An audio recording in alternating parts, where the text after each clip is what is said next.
오늘 우리에게 주신 하나님 말씀은 히브리 12장 25절부터 29절까지 말씀입니다. 한 목소리로 읽겠습니다. 너희는 삼가 말씀하신 일을 거역하지 말라. 땅에서 경고하신 일을 거역한 그들이 피하지 못하였거든 하물며 하늘로부터 경고하신 일을 배반하는 우리일까 보냐. 그때에는 그 소리가 땅을 진동하였거니와 이제는 약속하여 이르시되 내가 또 한 번 땅만 아니라 하늘도 진동하리라 하셨느니라. 이 또 한 번이라 하심은 진동하지 아니하는 것을 영존하게 하기 위하여 진동할 것들 곧 만드신 것들이 변동될 것을 나타내심이라. 그러므로 우리가 흔들리지 않는 나라를 받았은즉 은혜를 받자 이로 말미암아 경건함과 두려움으로 하나님을 기쁘게 섬길지니 우리 하나님은 소멸하는 불이심이라. 아멘. 유발 하라리라고 하는 사람이 있죠. 들어보신 분도 계실 거고 전혀 처음 들어보는 이름일 수도 있고 그런데 유대인입니다. 유대인인데도 불가지론의 무신론자 이렇게 돼 있고요. 동성애자이면서 매일 2시간씩 하루를 시작할 때 마칠 때 1시간씩 이렇게 합쳐서 2시간 명상을 하는 명상가로 알려져 있습니다. 동물복지에 관심이 많아서 엄격한 채식주의를 하는 사람이기도 합니다. 히브리 대학의 역사 교수인데 이분이 사피엔스라는 책을 써서 베스트셀러 작가가 됩니다. 그러면서 세계적으로 유명한 사람이 됩니다.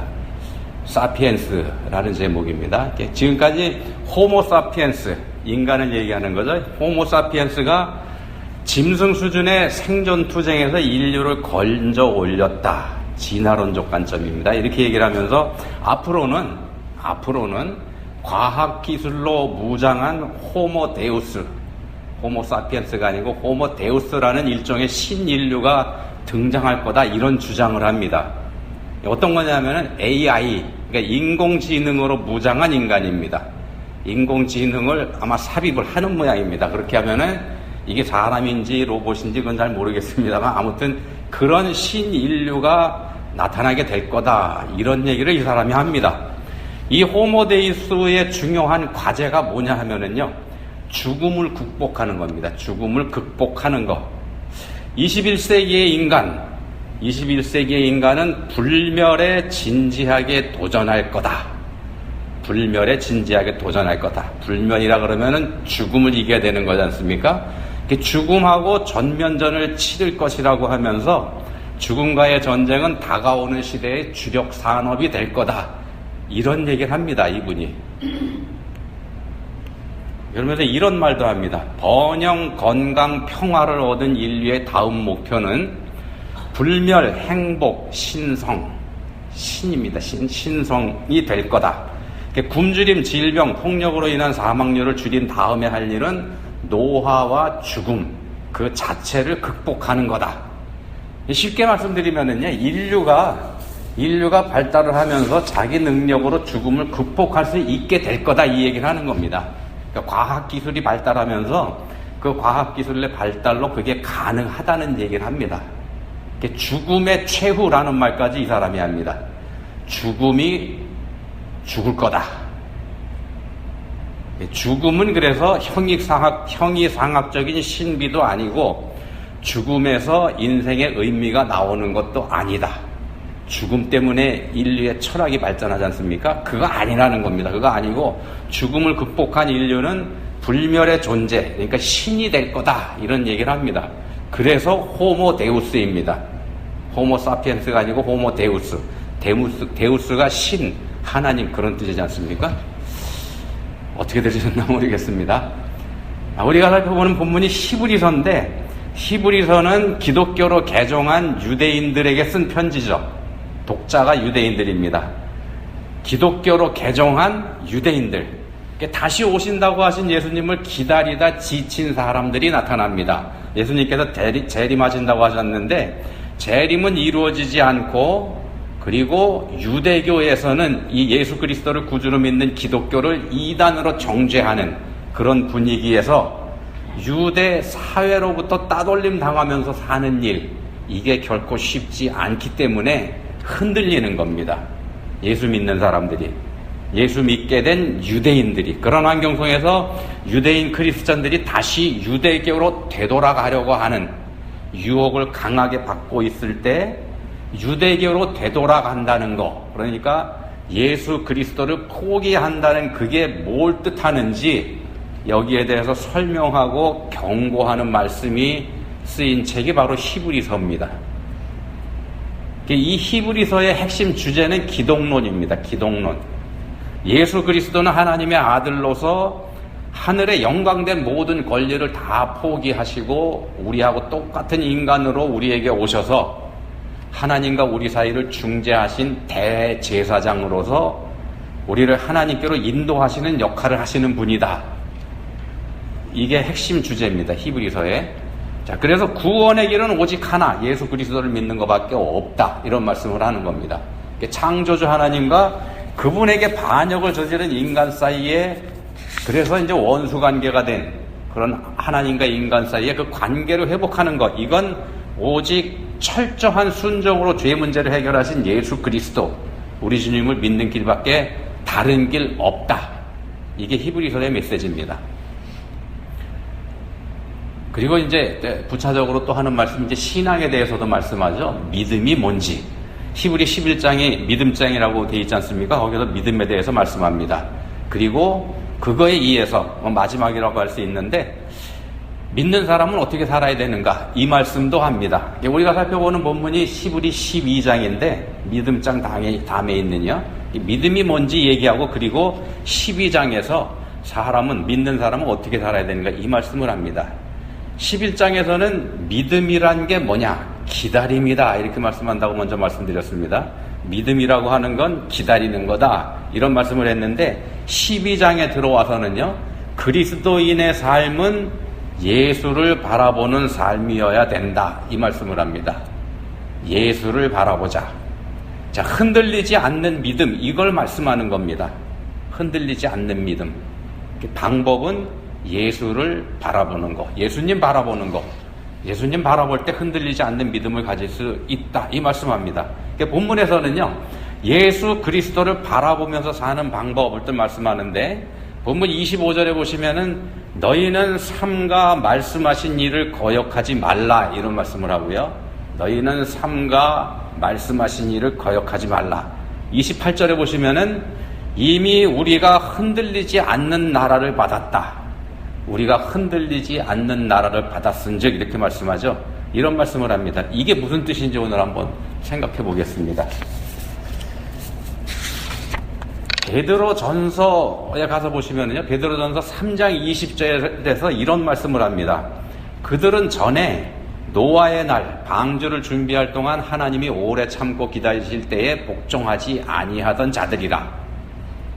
하나님이 오래 참고 기다리실 때 복종하지 아니하던 자들. 여기서 복종하지 아니하던 자들, 이거는요, 본문 25절에 나와 있는 말씀하신 일을 거역하는 자, 이거하고 같이 볼 수 있습니다. 하나님께서 참고 기다리실 때 복종하지 아니하는 자들이 본문 25절에 있는 말씀하신 일을 거역한 자 같은 겁니다. 본문에서 말씀하는 직접적인 대상은요, 노아 시대라기보다는 사실은 시내산에서 율법을 수여받은 광야의 이스라엘, 그러니까 이집트에서 탈출하자마자 얼마 안 된, 탈출한 바로 그 사람들이죠. 그 사람들이 직접적인 대상입니다만, 오늘은 그거보다 좀 범위를 넓혀가지고 노아 시대까지 확장해서 한번 생각해 보려고 그럽니다. 노아가 방주를 지은 기간, 우리가 120년으로 알고 있죠. 노아가 방주를 지은 기간 120년입니다. 베드로후서 2장 5절에 보시면은요, 오직 의를 전파하는 노아라는 표현이 나옵니다. 오직 의를 전파하는 노아. 이게 뭘 뜻하는가 하면은, 노아가 방주를 짓는 그 120년 그 기간이 하나님의 말씀을 전하는 기간이었다. 이렇게 해석을 한 겁니다. 오직 의를 전파하는 노아. 120년 동안 방주를 지으면서 하나님 말씀을 전파하는 겁니다. 방주를 짓는 그 행위 자체가 이미 하나님의 말씀을 전하는 거이기도 합니다. 방주를 짓는 자체가. 산에다가 엄청나게 큰 배를 만들고 있는 그 노아의 이상한 행동, 사람들이 그걸 보면은 저 사람이 왜 그러는지 궁금하지 거지 않습니까? 거기서 나오는 그 메시지 자체가 하나님 말씀이라는 겁니다. 이거는요, 예수님께서 마태복음 5장에 보시면은 제자들을 가리켜서, 그러니까 우리 그리스도인들을 가리켜서 너희는 세상의 소금이요 너희는 세상의 빛이다, 이런 말씀을 하셨는데 그거하고 비슷합니다. 그리스도인의 존재 자체가, 그리스도인이 이 땅에 존재하는 그 자체가 죄악된 세상에 빛을 비추는 거고, 죄악된 세상이 일지라고 할지라도 하나님께서는 그 세상이 썩어가는 걸 더 막고 싶은, 더 썩지 않게 하고 싶은 그런 마음을 가지고 계신다는 메시지를 담고 있다는 겁니다. 그리스도인이 존재하는 자체가 하나님의 메시지입니다. 자, 베드로전서 3장 20절에 보시면은요, 거기서 계속해서 이런 말씀을 합니다. 노아 때의 일을 이렇게 말씀합니다. 방주에서 물로 말미암아 구원을 얻은 자가 몇 명뿐이니 겨우 8명이라. 노아 홍수 때 생명을 구한 사람이 8명뿐이지 않습니까? 노아의 가족들. 그거 이외에 더 구원받은 사람 없다는 겁니다. 없습니다, 실제로. 그래서 노아를 통해서 하나님께서 말씀을 하셨는데 당시에 살아있던 모든 사람들이 그 말씀을 거부했다는 말씀입니다. 거부했기 때문에 구원받지 못한 거죠. 본문의 표현으로는 그 사람들이 바로 말씀하신 일을 거역한 게 됩니다. 전부 심판받았죠. 전부 심판받았습니다. 말씀을 거역하는 것의 끝, 그러니까 말씀하신 일을 거역하는 것의 끝은 멸망입니다. 영원한 죽음. 자, 본문 25절에 보시면은요, 땅에서 경고하시니 또 하늘로부터 경고하시니라는 표현이 나옵니다. 본문 25절에 둘 다 하나님을 말씀하는 겁니다.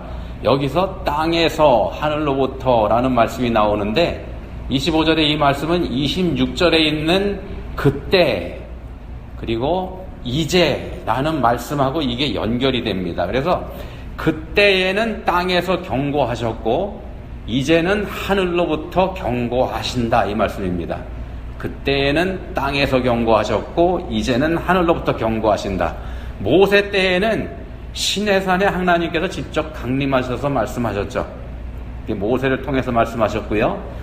또 노아 시대 때는 노아를 통해서 말씀하셨습니다. 그걸 그때에는 땅에서 경고하신 거, 이렇게 말씀을 하고요. 그리고 성자 예수 그리스도께서 직접 오신 거, 이걸 이제는 하늘로부터 경고하신다, 이렇게 말씀을 하고 있는 겁니다. 모세 시대와 또 노아 시대 때 경고를 무시하고 하나님을 반역한 사람들 다 심판받았습니다. 다 죽었죠. 모세 때도 다 죽었고 이스라엘 사람들도 40년 동안 다 죽었고, 자, 이제도 하나님의 말씀을 무시하고 경고하신 일을 배반하는 사람들, 25절에 있는 대로요, 경고하신 일을 배반하는 사람들 또한 예외 없이 멸망하게 될 겁니다. 그때 그랬던 것처럼 옛날에 그랬던 것이 앞으로를 예표하는 겁니다.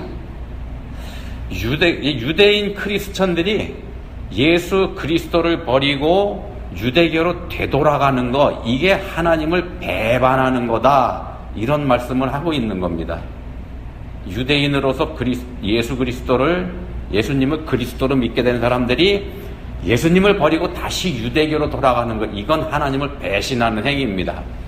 자, 그 당시에는 그랬는데 현대 우리 기독교인들에게는 그럼 어떤 게 그렇게 거기에 해당되는가? 우리가 예수님을 믿고 하나님 말씀 중심으로 하나님 백성, 하늘나라 백성으로 살게 됩니다만, 그랬던 우리 기독교인들이 인간 중심으로 되돌아가는 거, 세상 중심으로 되돌아가는 거, 인본주의로 되돌아가고 자기 자신에게로 되돌아가고, 과학을 하나님보다 앞세우고 하나님께서 세우신 인륜과 도덕, 이런 것보다 자기 자신의 주장, 자기 자신의 신념, 이걸 더 앞세우는 거, 이걸 뜻한다고 우리한테는 풀어볼 수가 있습니다. 하나님이 나를 어떻게 창조하셨는지, 어떤 존재로 창조하셨는지, 남자인지 여자인지 하나님께 창조하셨든지 그거 상관하지 않고, 하나님의 뜻은 어디 있든지 상관하지 않고 내 삶은 내 마음대로 내가 결정하겠다는 오만과 교만이 바로 그런 거에 해당이 됩니다.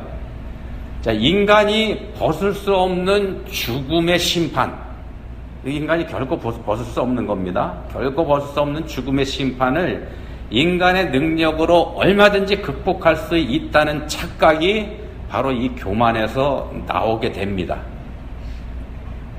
과학기술이 발달하면 그게 가능하다 사람들이 이렇게 생각을 합니다.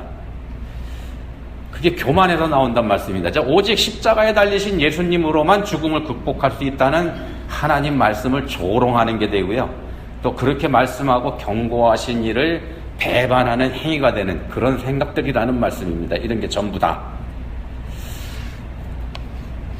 자, 하나님께서 방주에 들어가는 노아에게 이런 명령을 하십니다. 방주에 들어갈 때입니다. 노아에게 창세기 7장 2절 3절에서 너는 모든 정결한 짐승은 암수 7씩, 부정한 것은 암수 2씩을 내게로 데려오며 공중의 새도 암수 7씩을 데려와 그 씨를 온 지면에 유전하게 하라. 하나님이 명령하십니다. 모든 정결한 짐승은 암수 7씩, 부정한 것은 암수 2씩을 방주에 들여 생명을 보존하라. 여러분 한번 생각해 보십시오. 하나님께서 방주를 만드시고 그 안에 들어가라고 하신 이유는 방주 바깥에 있는 것 다 죽여버리려고 하시는 거지 않습니까? 방주 안에 있는 생명만 보존하시려고 하는 겁니다. 바깥 세상을 심판하는 거죠. 기왕에 세상을 심판하실 바에 부정한 것들 이참에 그냥 싹 쓸어버리시면 어떨까? 그거 좋지 않습니까? 부정한 짐승 방주에 굳이 싣지 말고, 칸도 좁은데 복잡한데 정결한 짐승만 그 안에 싣고 이 땅에서 부정한 것들은 다 사라지게 만들면은 참 좋지 않을까? 이런 생각 해본 적 없으신가 모르겠습니다. 근데 하나님 왜 굳이 부정한 것까지 챙겨서 실어라 이런 명령을 하셨을까? 뭐 이렇게 볼 수도 있습니다. 애써 창조하신 거니까, 애써 창조하신 것 중에서 많은 것들이 사라지는 게 아까워서 그래서 그런 걸까? 만약 그렇다 그러면은요, 세상이 걔네들 때문에 다시 부정해질 수 있다는 그 생각까지는 미처 못하신 걸까? 그럴 리가 없죠. 그럴 리가 없습니다. 하나님 전지하신 분이기 때문에. 자, 홍수가 끝난 창세기 8장에서요, 끝나고 나와서 창세기 8장입니다. 여기 가서 보시면 홍수 심판에서 생명을 건진 노아와 가족들을 포함한 방주 안의 모든 생명들이 마침내 방주에서 나오게 됩니다. 나오게 되는데, 밖으로 나온 노아가 가장 먼저 했던 일이 뭐냐 하면은 창세기 8장 20절에서 이렇게 말씀합니다. 노아가 여호와께 제단을 쌓고 모든 정결한 짐승과 모든 정결한 새 중에서 제물을 취하여 번제로 제단에 드렸더니, 정결한 짐승과 정결한 새로 제물을 삼아서 하나님께 제사를 드립니다. 이게 맨 처음에 한 일입니다. 정결한 것으로 드립니다. 당연하죠. 부정한 건 하나님께 드릴 수는 없으니까요. 근데 이게 8장 20절에 나와 있는 말씀입니다. 근데 바로 이어지는 8장 21절에 의미심장한 말씀이 있습니다. 이렇게 말씀합니다. 여호와께서 그 향기를 받으시고 제사를 받으셨습니다. 그 중심에 이르시되 내가 다시는 사람으로 말미암아 땅을 저주하지 아니하리니 이는 사람의 마음이 계획하는 바가 어려서부터 악함이라. 내가 전에 행한 것 같이 모든 생물을 다시 멸하지 아니하리니 또다시 홍수로 온 세상을 다 멸망시키지 않겠다는 말씀이죠. 그런데 그 이유를 여기서 말씀합니다. 이는 사람의 마음이 계획하는 바가 어려서부터 악함이라. 사람의 생각하는 게 어려서부터 악하답니다. 이게 무슨 뜻입니까? 하나님께서는요, 사람들의 죄 때문에, 사람들의 악함 때문에 심판을 하셨습니다. 지구를 심판하셨죠. 지구를 물속에다가 풍덩 담가버리신 겁니다. 사람 때문에 그렇게 하셨습니다. 사람 때문에 심판을 하신 겁니다. 근데 말입니다, 그렇게 사람 때문에 세상을 심판하셨음에도 불구하고 그 사람들이 그러면 정신을 차릴까? 나아질까? 이거 기대하지 않으신다는 뜻입니다. 생각하는, 마음에 계획하는 바가 어려서부터 악하다. 그런 뜻입니다. 너네들한테 기대 안 한다. 한번 생각해 보십시오.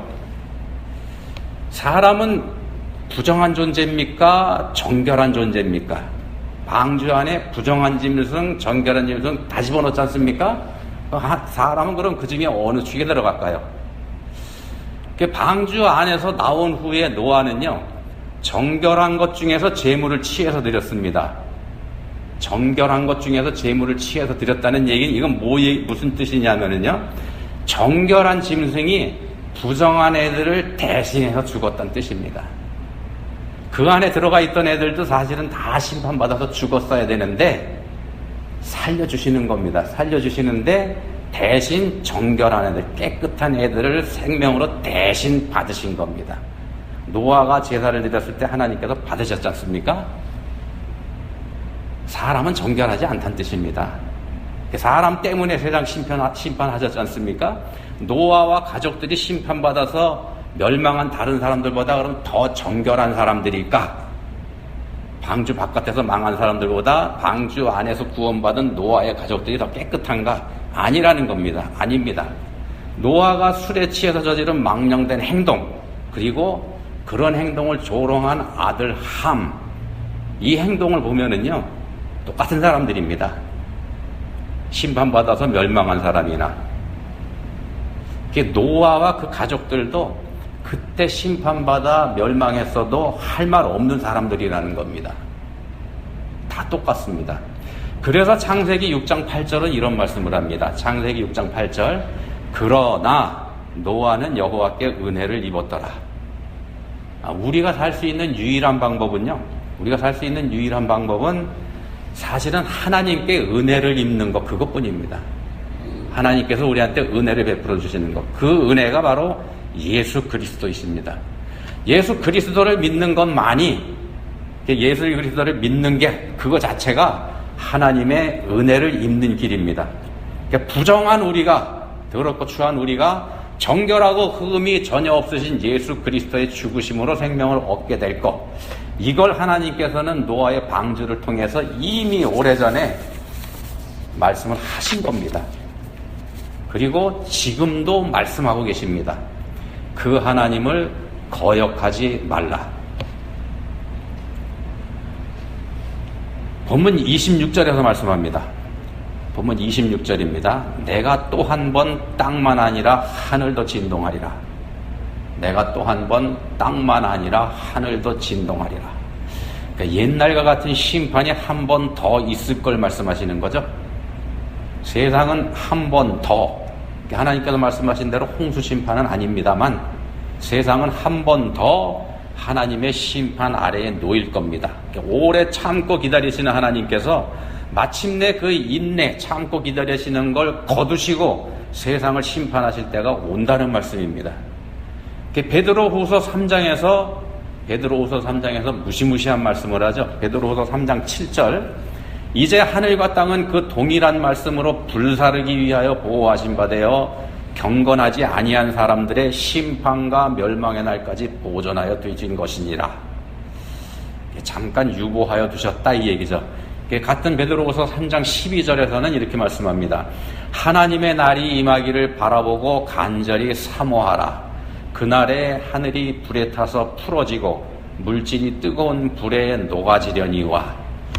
우리가 살고 있는 이 세상, 우리가 눈으로 보고 있는 모든 것들 다 사라져버릴 겁니다. 우리 눈에 보이는 모든 것들이 다 사라져버릴 겁니다. 전에는 물로 심판해서 모든 부정한 것들을 닦아내는 정도의 심판이었다 그러면은요, 이번엔 불입니다. 이번엔 불. 29절에서 말씀하죠. 우리 하나님은 소멸하는 불이심이라. 자, 불로 모든 걸 소멸시켜버릴 겁니다. 소멸, 다 태워서 없애버리실 거라는 겁니다. 심판이죠. 물질은 사라져버릴 거고요. 우리 눈에 보이는 물질은 다 없어져 버릴 겁니다. 그리고 우리의 영은 천국과 지옥으로 갈리게 됩니다. 본문에서는 하나님의 나라를 28절에서 흔들리지 않는 나라, 이렇게 표현합니다. 흔들리지 않는 나라. 이 세상은 흔들리는 나라라는 뜻입니다. 땅도 흔들리고 하늘도 흔들리죠. 안정된 세상이 아닙니다. 우리가 살고 있는 이 세상은, 물질 세상은 안정된 세상이 아닙니다. 오직 하나님의 나라만이 영원합니다. 결코 흔들리지 않는 나라, 하나님 나라뿐입니다. 오직 예수 그리스도를 믿는 사람들이 들어가는 나라가 흔들리지 않는 나라입니다. 하나님께서 계신 나라. 거기만 견고하고 거기만 영원합니다. 자, 노아 홍수 심판 때요, 하나님께서는 부정한 것이라고 해서 무작정 없애버리지 않으셨습니다. 부정한 것들도 보호하셨습니다. 왜냐하면은요, 왜 그렇게 하셨냐면, 하나님의 관심의 대상, 그러니까 하나님께서 사랑하시는 대상인 인간이 정결한 존재가 아니었기 때문입니다. 얘들을 보호하려니까 부정한 것도 다 집어넣어야 됐던 겁니다. 방주는 정결한 짐승을 위해서 만드신 게 아니고 부정한 인간을 위해서 만드신 겁니다. 방주 안에 부정한 인간도 심판하셨어야 되지만 방주에서 나온 후에 정결한 짐승을 대신 받으시면서 용서해 주신 겁니다. 자, 그리고 하나님께서는 흠이 전혀 없으신 예수님의 생명으로 부정한 우리들 중에서 택하신 자를 영원히 정결하게 하신 겁니다. 자, 그 옛날 노아가 하나님께 은혜를 입은 것처럼 예수 믿는 우리 그리스도인들이 하나님께 은혜를 입은 겁니다.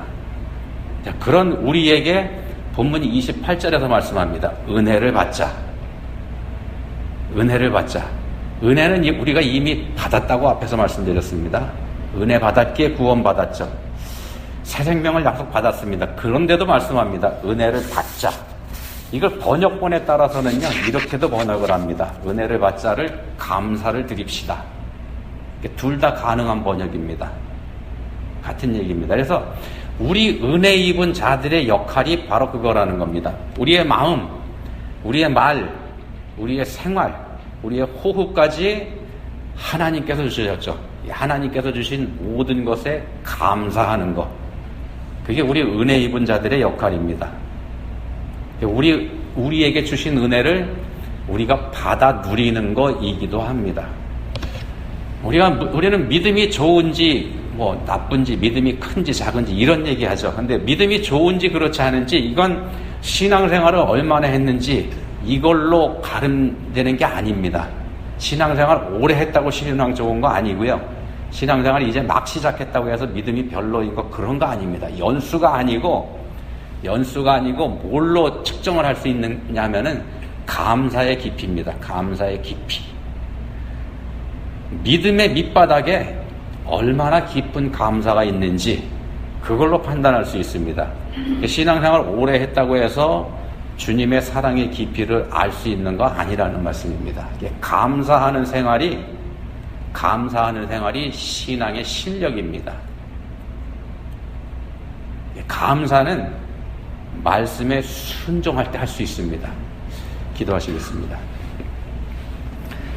하나님 아버지, 예수님 덕분에 구원의 은혜를 입은 저희가 이렇게 하나님 앞에 있습니다. 더럽고 추한 저희를 살리려고 정결하시고 거룩하신 우리 예수님께서 저희 대신 죽으셨습니다. 그런 엄청난 은혜를 입은 저희가 이제는 그에 합당한 삶 살 수 있기 원합니다. 저희가 그렇게 살 수 있게 해주시기 원합니다. 은혜 입은 자로서 항상 기뻐하면서 모든 일에 감사하며 살게 해주시기 원합니다. 세상에서 빛과 소금으로 살게 해주시기 원합니다. 저희에게 은혜 베풀어 주시기 원합니다. 예수님 이름으로 기도합니다. 아멘.